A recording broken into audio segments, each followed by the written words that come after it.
सबका रहल अछि गोहार ये सखी। देखो सबका रहल अछि गोहार ये सखी। आहे मैया लगोलखिन दरबार ये सखी। हाँ हाँ मैया लगोलखिन दरबार ये सखी। देखो सबका रहल अछि गोहार ये सखी। देखो सबका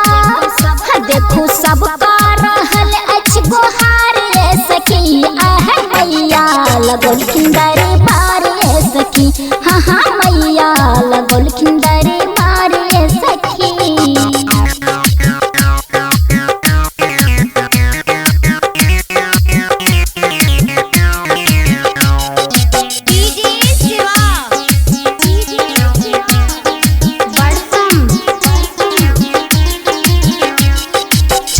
चाची बड़की भौजी और बड़का भैया सब कहे छल देखो जय हो मैया मैया जय हो मैया मैया जय हो मैया मैया। हाँ है छोटकी चाची बड़की भौजी और बड़का भैया सब कहे छल देखो जय हो मैया मैया जय हो मैया। बरसे अमृत के देखो फुहार ये सखी। बरसे अमृत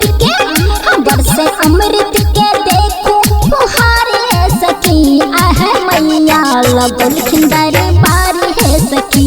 हाँ हाँ मैया लगोलखिन दरबार है सखी।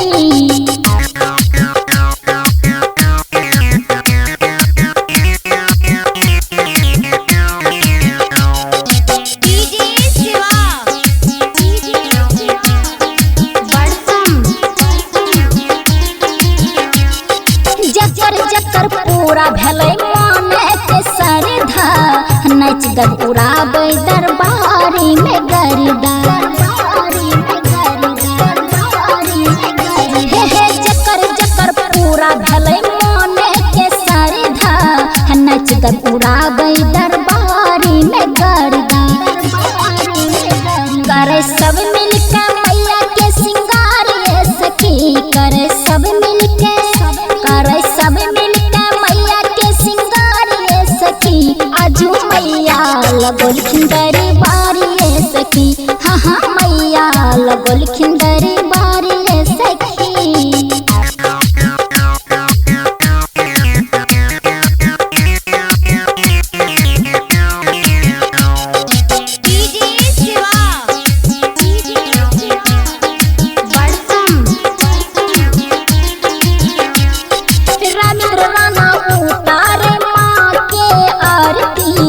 संग में भजन गाबै देखो शोभा भारती।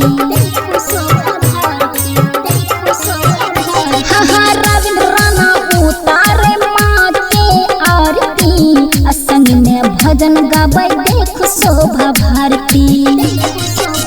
हाँ सुनते राजू